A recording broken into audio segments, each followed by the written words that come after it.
Hola, soy el doctor Cirilo Rivera García, responsable del área de atención a las masculinidades e interculturalidad de la Dirección Institucional de Igualdad de Género de la Benemérita Universidad Autónoma de Puebla. Bienvenidas, bienvenides y bienvenidos a Debate desde la Academia. En este programa abordaremos el tema de los hombres y su responsabilidad en la salud sexual y reproductiva. En la UAP trabajamos por una universidad libre de violencia y discriminación. Iniciamos Debate desde la Academia.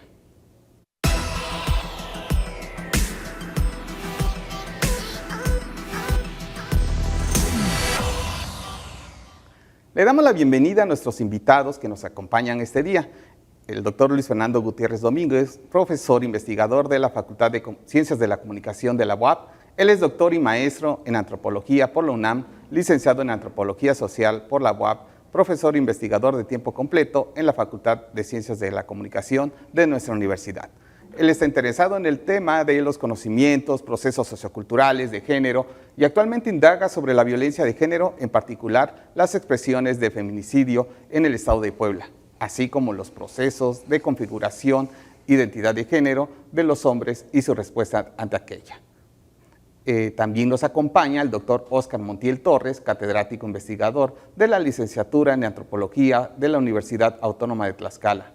Él es doctor en antropología por el CIESAS de la Ciudad de México y estudio en investigaciones, estudios superiores en antropología social.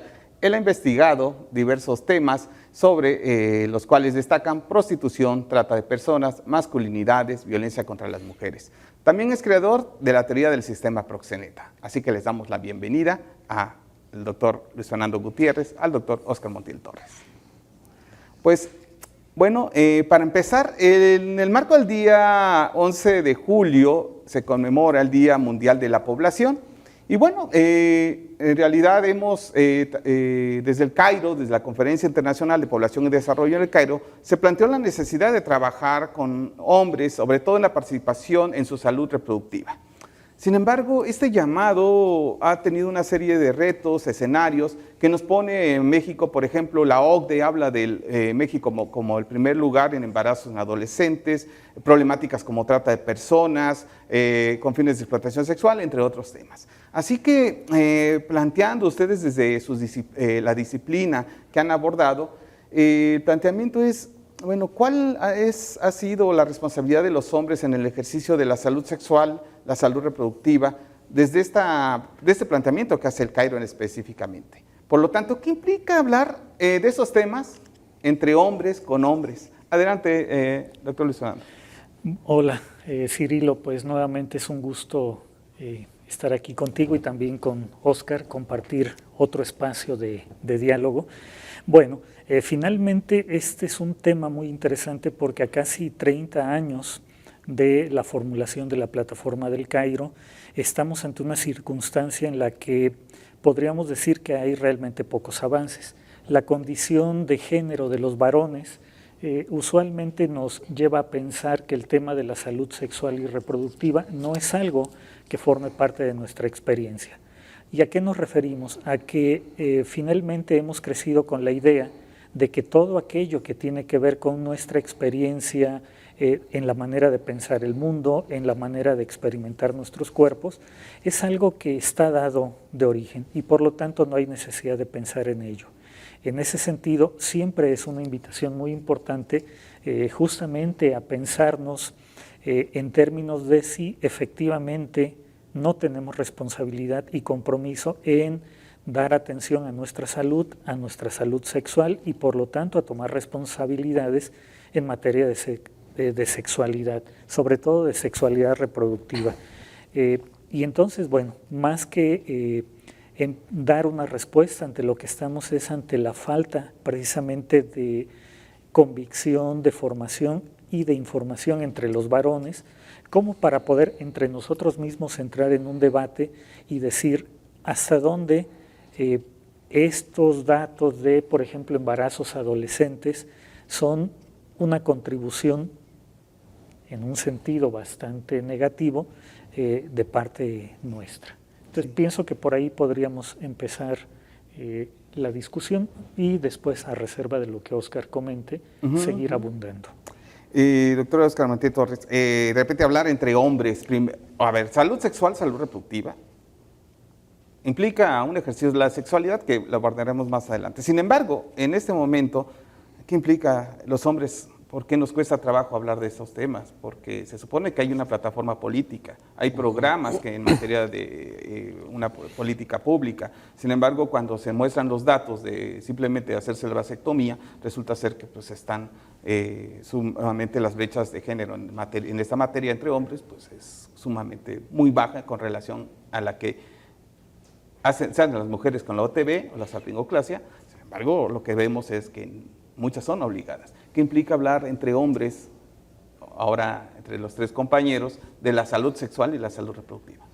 Gracias. Primero agradecer la invitación, es un espacio creo que muy necesario para estos temas y que justamente ponernos en la perspectiva de qué hablar y cómo hablarlo, ¿no? Yo creo que hay que empezar de un presupuesto muy importante. Los hombres sí hablamos entre nosotros, que no hablemos en la forma como se quiere salud sexual y reproductiva y que el poder medie nuestras relaciones. Creo que ese es el primer apunte que debemos tener, es decir, entender cómo nos hemos construido social y culturalmente a partir de la apropiación y expropiación de las mujeres, ¿no? Y justo que con la conferencia del Cairo se apunta a la responsabilidad de los varones en todos estos fenómenos, del embarazo adolescente, la trata de personas y sobre todo con asumir nuestras responsabilidades en la cuestión de las labores domésticas y la planificación familiar en equidad con nuestras compañeras. Creo que eso, sí, de eso no se habla. Y yo creo que una de las responsabilidades fundamentales es el Estado. El Estado no ha creado algunas políticas públicas, la que podemos ver es la ley de acceso de las mujeres a una vida libre de violencia, y ahí sí hay una ausencia fundamental de los varones y cómo se propicia este diálogo y asumir nuestras responsabilidades. Entonces es cuestionar al Estado, ¿no? Y cuestionar a las personas que se encargan de elaborar la política pública, ¿no? Creo que sí tendríamos que pensar que alguien que esté elaborando esa política pública tendría que estar discutiendo primero qué representa para ellos la sexualidad reproductiva, la salud sexual, y ya a partir de eso es cómo se hacen diagnósticos regionalizados de cómo se construyen las masculinidades en las ciudades, en los pueblos, en las colonias, en los barrios, en los partidos de fútbol, en las universidades, en las escuelas. Creo que si no tenemos ese diagnóstico, siempre va a quedar como letra muerta por las políticas públicas en ese sentido. Y eso implica entonces ir retomando otro escenario. Hay cosas que entre hombres dialogamos, pero dialogamos sobre las mujeres, dialogamos sobre cómo está, cómo viste, pero de nosotros mismos, ¿qué ha sucedido? Porque, bueno, en los espacios universitarios, que es donde llegamos, pero además se reproduce en otros contextos, pues ¿qué implica o qué relación hay hablar de la masculinidad o de las masculinidades o los estudios de género de los hombres con relación a la sexualidad? En el caso, doctor Luis Fernando, tú has abordado el tema de los feminicidios. Parece ser que se trata de algo muy lejano, pero ¿cómo nos acerca este contexto de la sexualidad y los hombres? Y Óscar, en su momento, me gustaría que nos hables sobre el tema que has desarrollado, que el tema tiene que ver con el sistema proxeneta. La identidad masculina. Los hombres decimos, bueno, no pasa nada, pero algo está pasando. Bueno, aquí lo primero que tendríamos que atender, y esto, digamos, a partir de lo que plantea Óscar sobre esta necesidad de formulación de políticas públicas, es pensar si esta vertiente de la jurisdiccionalidad de la sexualidad, es decir, las normativas por parte del Estado, son suficientes precisamente para transformar una forma de vida que es algo que viene de tiempo atrás. Una de las grandes discusiones que tenemos tiene que ver justamente con este asunto. Basta con que se formulen leyes, basta con que se promulguen códigos, protocolos y procedimientos para atender un tema que como punto de partida ni remotamente está instalado en la dimensión, digamos, de un Estado moderno, plenamente articulado alrededor del respeto a la ley. Entonces, cuando provenimos de entornos rurales o urbanos en los que justamente hay todo un proceso de, diríamos, de filtrado del lugar que ocupamos hombres y mujeres ahí, la formulación de leyes es una condición necesaria, pero no es suficiente. Eso lo vemos en otros temas que no son motivo de este programa, como la corrupción, entre otros, pero que para el caso justamente nos lleva a plantear cómo hacer para que los varones nos responsabilicemos de nuestros cuerpos, de nuestra sexualidad y sobre todo de nuestra relación con las mujeres. Justamente regreso a esta idea de la plataforma del Cairo, cuando plantea una corresponsabilidad en el conocimiento de la sexualidad, de la salud sexual y por lo tanto de la decisión de la salud reproductiva. Y aquí lo que podemos ver justamente es cómo en términos de las prácticas feminicidas, ante lo que estamos, es un sujeto de género que da por sentado que de él depende la vida o la muerte de otras personas, de manera particular de las mujeres, y entramos entonces a otra situación muy conflictiva porque estas mujeres no suelen ser mujeres extrañas para estos hombres, son mujeres que forman parte de sus círculos inmediatos, pueden ser sus esposas, pueden ser sus novias, pueden ser sus primas, sobrinas, nietas, tías, etc. Y entonces ahí estamos ante ese dilema. Basta con la formulación de una ley que establezca protocolos, criterios y modalidades de punición para resolver el asunto, o necesitamos ir más atrás a procesos de información y de formación que lleven justamente a entender que mujeres y hombres estamos en un plano de igualdad. Oscar, tema de la identidad masculina, hegemónica, algunos decimos, no, yo no soy machista. ¿Cómo se relaciona con la sexualidad o el ejercicio de la sexualidad de los varones? Una de las cosas que yo he descubierto a partir de las investigaciones que he realizado es esta parte de cómo se construyen relaciones de diálogo, ¿no? Y tiene que ver con el tema anterior de cómo nos relacionamos los hombres, ¿no? En nuestros lenguajes, cómo vamos aprendiendo a ser hombres, pero creo que la pregunta fundamental sería cómo desaprendemos a ser hombres, ¿no? Cómo cuestionamos esa estructura de poder vinculada al lenguaje y a nuestro cuerpo. Yo creo que si pretendemos un cambio tiene que ser identificarlo en 3 niveles. Uno es el estructural, que ya volvamos un poco, el otro es el interpersonal, ¿no? Cómo vamos dialogando con nuestros pares y con nuestras parejas. Yo creo que si desaprendemos primero cómo nos conformamos a partir del eje del poder y la violencia en relación a la apropiación de los cuerpos de las mujeres, podríamos desaprender esta masculinidad hegemónica y a partir de ahí tener un diálogo propio y a partir de eso hacer diálogos afectivos, íntimos con nuestras parejas, en eso que marca el Cairo, ¿no? Creo que sí tendría que ser ese lenguaje. Y antes, una cosa fundamental en este sentido es cómo lo que define Bourdieu, la exis corporal, esta memoria que tenemos en el cuerpo de cómo la violencia nos ha estructurado, ¿no? Entonces, por poner un ejemplo, que ahora el pie traigo con un dolor que en la región se conoce como el shoshal, que tiene que ver con la dificultad de andar, ¿no? Y esto lo relaciono con las situaciones que se nos presentan en la vida, en donde cuando nos agreden, como hombres respondemos y desatamos la violencia. Pero a los hombres que hemos trabajado nuestra violencia, como no tenemos esta forma de fuga de estas tensiones que se concentran, entonces el cuerpo va acumulando estas tensiones, algunos pueden ser en el pie, otros en los brazos, en el pecho, ¿no? Eso que decían los abuelos de te tragaste el coraje, no te lo tragues, sácalo, ¿no? Creo que eso tendría que ser fundamental, entender cómo opera la violencia en estos 3 niveles, el estructural, el interpersonal y en el cuerpo, y que si encontramos esa forma de salirnos de estas expresiones violentas a partir de nuestro cuerpo y que tengamos este equilibrio de salud en nuestros cuerpos, creo que sería un buen inicio para desmontar las masculinidades hegemónicas violentas. Y bueno, voy a poner en escenario, hablar de la salud sexual y de la salud reproductiva, o la salud sexual y reproductiva, que en el caso de los hombres, hay algo que sucede allá afuera, que tiene que ver con cómo vemos a las mujeres, y tiene que ver con la relación, la sexualidad, que pocas veces hablamos de ello, o lo que se hablamos de ello tiene que ver en función del otro, de la otra, no de mí. Y el tema de la trata de personas, los concursos de belleza, los concursos que se articula, pues los hombres lo vemos como algo normal. Desde el lugar donde ustedes han trabajado, han investigado, ¿qué reflexiones les han llevado a esto? Porque se ve como algo normal.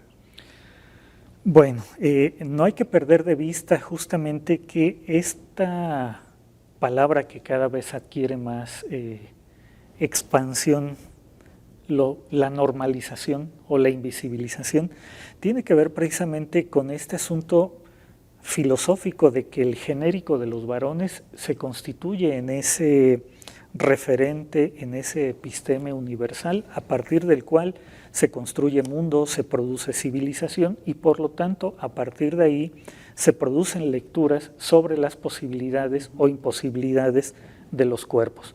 ¿Cuáles cuerpos? ¿Los cuerpos masculinos o los cuerpos de las mujeres?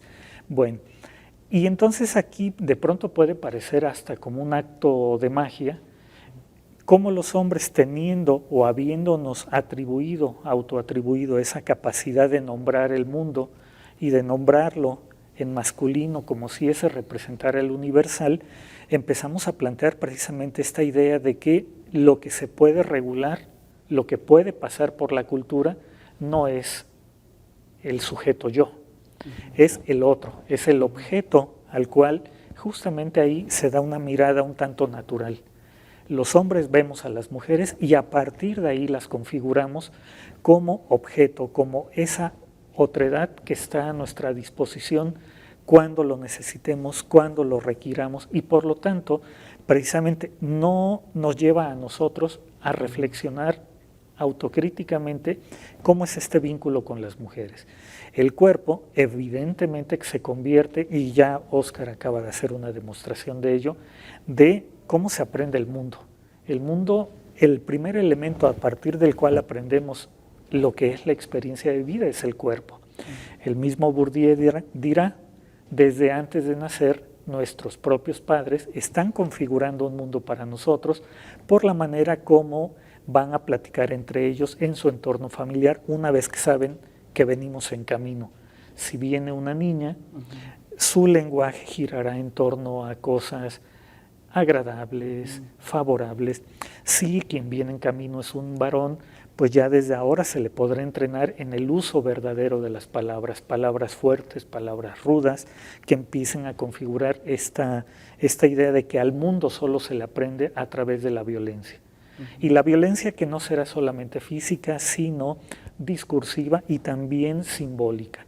Entonces, claro, ¿cómo, diría Óscar, cómo desmontamos eso que parece que siempre ha estado ahí, que ha estado siempre de esa manera y que por lo tanto parece que no tiene posibilidad de solución?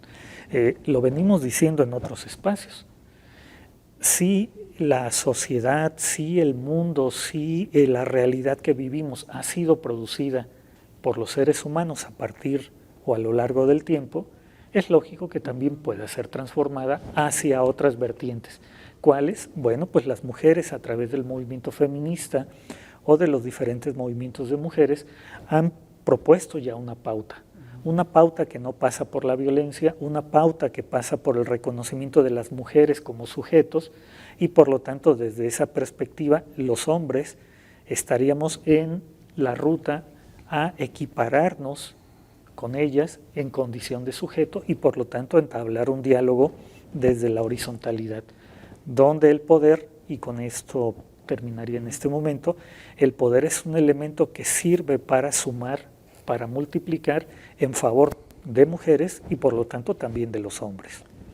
Muy bien.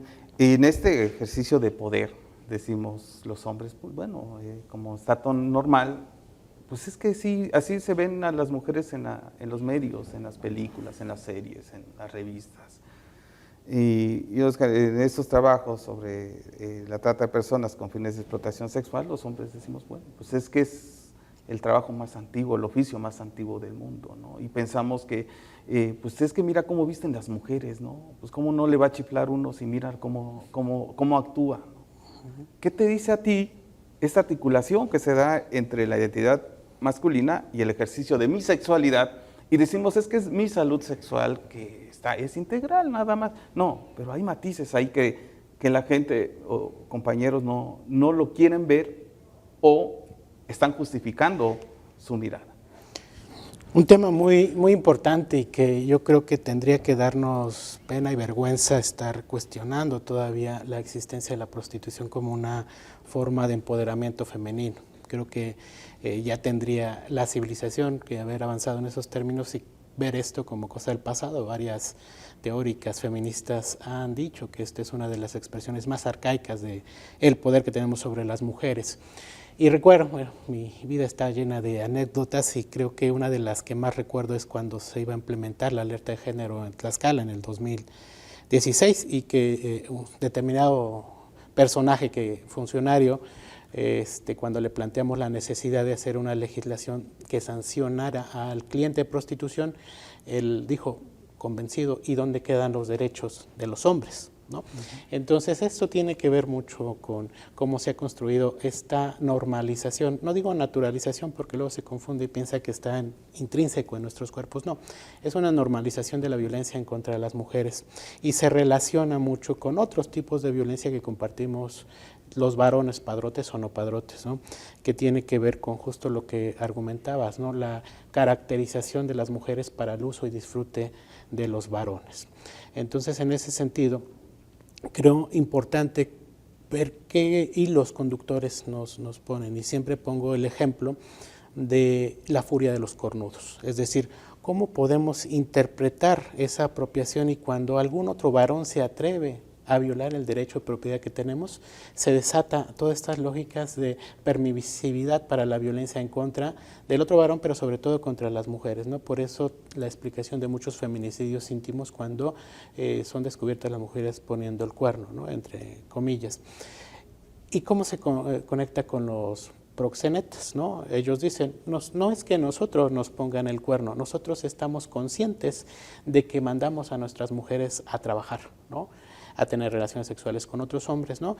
Con ellos tienen sexo y con nosotros hacen el amor. Entonces podemos ver cómo hay una evolución en la apropiación y sofisticación de los poderes que tenemos sobre las mujeres, ¿no? Entonces esta nueva fidelidad vinculada a la mercantilización del cuerpo femenino tiene que ver con los afectos que controlan los proxenetas sobre ellas, ¿no? En ese sentido podemos ir viendo y desarticulando estas formas de apropiación de las mujeres y que tiene que ver en esto de cómo dialogamos entre hombres, pero sobre todo identificar cómo opera una estructura, un sistema de dominación y que finalmente termina haciéndonos engranes, ¿no? Y con esto termino con el caso de los padrotes. Un padrote que tiene más de 5 o 6 mujeres prostituyéndose, tiene un poder y control sobre ellas, pero no sobre él, porque está pensando, y ahorita la de Nueva York, ¿qué está haciendo? Y la de Tijuana, y la de Puebla, y la de Ciudad de México, y la que está en la casa, ¿no? Entonces, este esfuerzo energético vinculado a la violencia y el poder termina desgastando la identidad y el ser del proxeneta. Sí. Hablar de la salud sexual y la salud reproductiva, si retomamos el concepto de la OMS, ¿no? Como ese estado completo bienestar físico, mental y social, y que no implica o que no es ajeno a la ausencia de enfermedades, pues la salud sexual nos implicaría un bienestar, ¿no? Un bienestar común, un bienestar con uno mismo, un bienestar para los otros y las otras. Y me gustaría que para ir cerrando poco a poco ya plantear algo. Estamos en el ámbito universitario, en el ámbito de la docencia, estamos interactuando con compañeros, compañeras, académicos y no académicos, académicas, y también con estudiantes, mujeres y hombres. Y en los talleres que hemos dado a través de la DIGE en temas de masculinidades, dicen, bueno, ¿qué pasa con el acoso hostigamiento? Algunos profes dicen, bueno, pues ni modo, mira, pues es que la chava viene vestida así, ni modo que mira al cielo, ¿no? O mira al techo. Otros dirán, pues es que mira, pues, que se vista, está en la universidad, ¿no? Y de repente viene este juicio. ¿Cuál es el papel que nos toca como docentes? ¿Como varones? ¿Como administrativos? Porque seguramente este programa lo ve también compañeros administrativos. ¿Qué nos toca hacer a los hombres en la docencia dentro de la universidad? Tanto en los espacios donde estamos. Luis Fernando. ¿Y cómo responder a esta pregunta siempre incómoda, verdad? Siempre llegamos al término de nuestras charlas y ¿qué hacemos? Bueno, primera cosa es que deberíamos partir de la idea de que no es la mención al género como el elemento que va a permitir resolver estas formas de ejercicio del poder que los hombres solemos emplear en contra de las mujeres. Cuando digo esto, el género, que no se me malinterprete, el género puede ser una categoría de análisis, puede ser una expresión de la práctica social, pero también puede ser visto como un sistema político que organiza las expectativas, las necesidades de los individuos. Y desde esta mirada, lo que el género hace es, en el caso de los varones, darnos luz verde para asumir que somos sujetos capaces de determinar el uso, el consumo de los cuerpos de las otras, en este caso de las mujeres. Cómo no solamente basta con que nos sensibilicemos acudiendo a un programa de género, a un taller para compartir experiencias como hombres, sino que necesitamos entender que aquí hay un proyecto político. Es un proyecto político que deriva justamente de una serie de formulaciones desde el feminismo en las cuales se nos ofrece la posibilidad de una reflexión crítica, de una reflexión autocrítica que nos lleva a considerar lo que decía hace un rato. Mujeres y hombres somos iguales dentro de una serie de diferencias.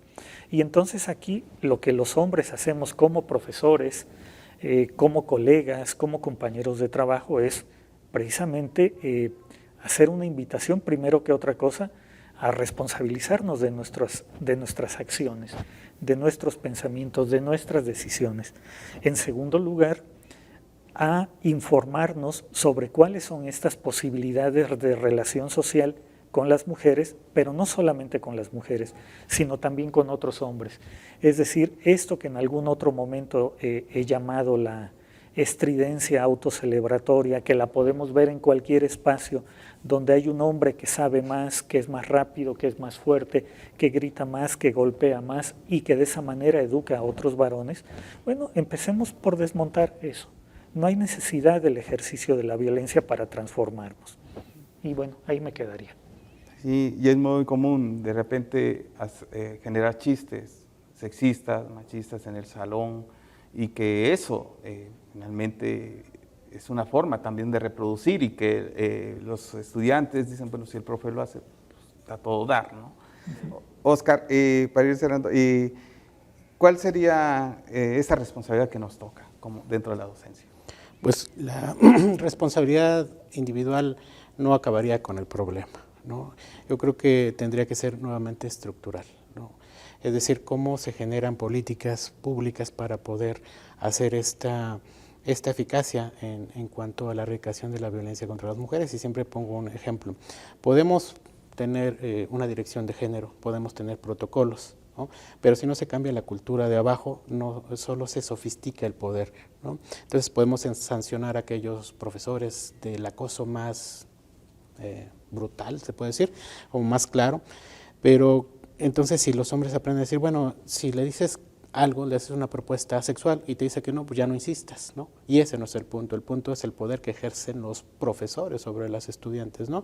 En Europa han prohibido las relaciones entre docentes y estudiantes, ¿no? O profesores y estudiantes. Y entonces en ese sentido vamos transitando y tendríamos que desmontar estas ideas de la apropiación de las mujeres, ¿no? Y tiene que ser políticas públicas claras en cuanto a sanciones y sobre todo a los programas de formación desde los primeros niveles. Pues de verdad quedamos con más líneas de reflexión, y ojalá que este espacio sirva y nos invite a repensarnos desde estos lugares. Y bueno, agradecerles en realidad estos puntos desde también sus investigaciones, sus trabajos que hacen en academia, pero además lo importante es que tengamos y dejemos aquí espacios para la reflexión y sobre todo para acción colectiva.